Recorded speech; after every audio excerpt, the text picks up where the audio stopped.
कैदी और कोकिला में आगे कवि कहता है कि जब उसे जेल खाने में राजनीतिक आंदोलन में शामिल होने के कारण उसे जेल खाने में डाल दिया जाता है, बंद कर दिया जाता है, तब कवि वहाँ की स्थितियों के बारे में बताते हुए कहता है कि ऊंची काली दीवारों के घेरे में, जो जेल है वो कह रहा है ऊंची काली दीवारें, दीवारें मीन्स दीवार, जो उसकी बाउंड्री वॉल है जेल खाने की, उसकी जो दीवारें हैं वो काली काली हैं और काफ़ी ऊंची हैं। उनमें किसी प्रकार की कोई पुताई या साफ सफाई नहीं हुई है। निरंतर खुले आसमान के नीचे ऐसे ही खड़ी रहने के कारण, धूप और बरसात में बने रहने के कारण वो दीवारें पूरी तरह कालिमा से परिपूर्ण हो गई हैं। यानी वहाँ साफ सफाई की किसी प्रकार की कोई व्यवस्था नहीं है। जो चीज़ें जिस स्थिति में हैं वो आज भी वैसी ही बनी हुई हैं। डाकू चोरों बटमारों के डेरे में, डेरा मीन्स तंबू, टेंट। तो कह रहा है कि डाकू मीन्स डकैत, चोर मीन्स चोरी करने वाले, बटमार, बट मीन्स होता है रास्ता, मार मीन्स मारने वाले, जो चलते हुए राहगीरों को रास्ते में मार देते हैं, उन्हें लूट लेते हैं, उन्हें बटमार कहा जाता है। कि डेरे, वो कह रहा है कि मुझे चोरों, बदमाशों, डकैतों और जो बटमार थे उनके साथ रख दिया है। डेरा मीन्स तंबू, तंबू मीन्स कोठरी, उस कोठरी में मुझे रखा गया है जहाँ चोर, डकैत, हत्यारे आदि रह रहे थे और अपनी सजाएं पूरी कर रहे थे। यह पूरी तरह से अन्याय है, क्योंकि मैं कोई चोर नहीं था, मैं कोई डकैत नहीं था, मैं कोई बटमार नहीं था, मैं एक राजनीतिक बंदी था जिसने अपने देश को आज़ाद कराने के लिए एक आंदोलन में हिस्सा लिया था। तो ऐसे व्यक्ति को जो आम जो लोग थे, जो साधारण चोरी डकैतियों में बंद थे, उनके साथ नहीं रखा जाना चाहिए था। उसे राजनीतिक शरण दी जानी चाहिए थी।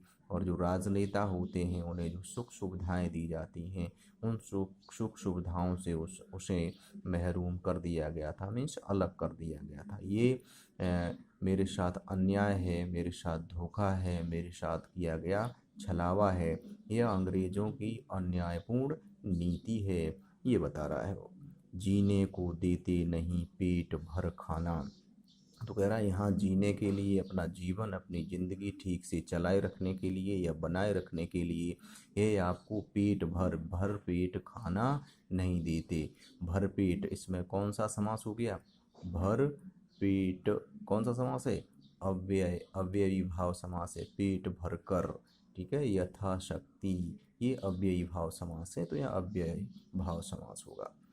मरने भी देते नहीं तड़प कर रह जाना, तड़पना, परेशान होना, कष्ट पीड़ा का अनुभव करना, वो करे मरने भी नहीं देते। अगर आप चाहो पेट भर के खाना नहीं देंगे तो आप कमज़ोर हो जाएंगे शारीरिक और मानसिक रूप से, और जब आपको लगेगा कि आप बिल्कुल मरने वाले हैं तो भी वो आपको मरने नहीं देंगे।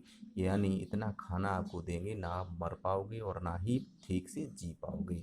तो यह क्या है? यह अन्याय है, ये मानव अधिकार हैं जो उनके प्रति उनका खुला उल्लंघन है। और वह अंग्रेज शासन और जो प्रशासन से जुड़े हुए लोग थे वो निरंतर इन चीज़ों को करते रहते थे।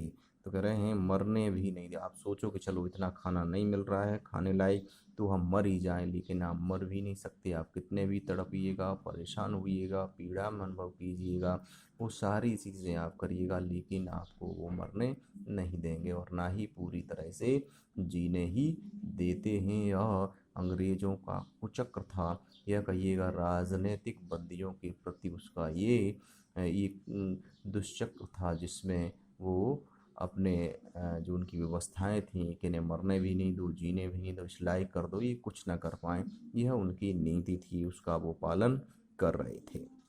जीवन पर अब दिन रात कड़ा पहरा है। कड़ा मीन्स कठोर, पहरा मीन्स चौकसी। अगर हमारा जो दिनचर्या है उस पर अब अंग्रेजी शासन ने बहुत ही कठोर,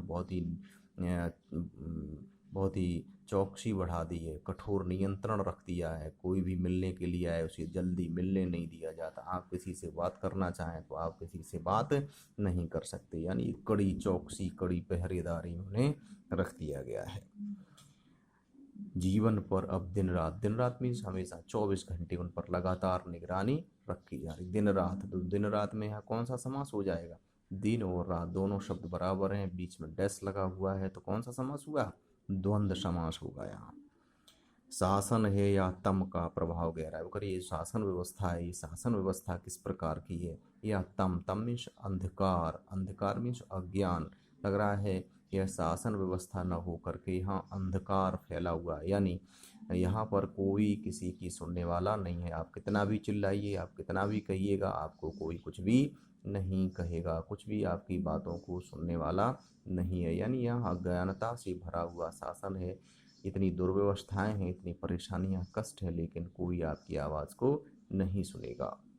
हिमकर निराश कर चला रात भी काली। कर हिमकर मीन्स चंद्रमा, चंद्रमा था, अभी उसका सहारा था, उसकी चांदनी छिटकी हुई थी, लेकिन वो भी अब अस्त हो गया है। वो भी हमें निराशा की इन घड़ियों के साथ छोड़ करके चला गया है। अब यहाँ रात भी काली, यानी सब कुछ कालिमा से परिपूर्ण है। यानी अंग्रेजों की जो शासन व्यवस्था थी वो पूरी तरह से अंधेर नगरी चौपट राजा की स्थितियों के अनुसार थी। यहाँ कोई किसी की बात को सुनने वाला नहीं, जो हो रहा है वो होता चला जा रहा है।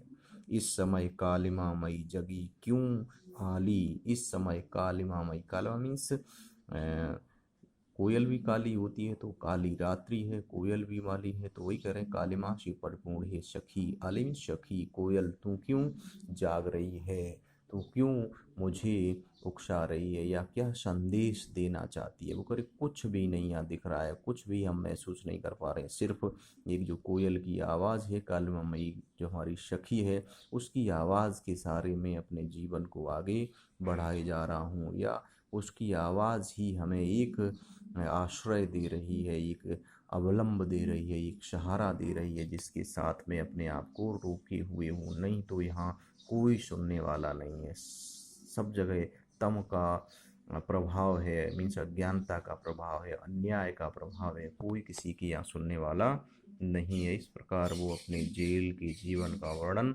करते। अगला पद अगली स्लाइड में।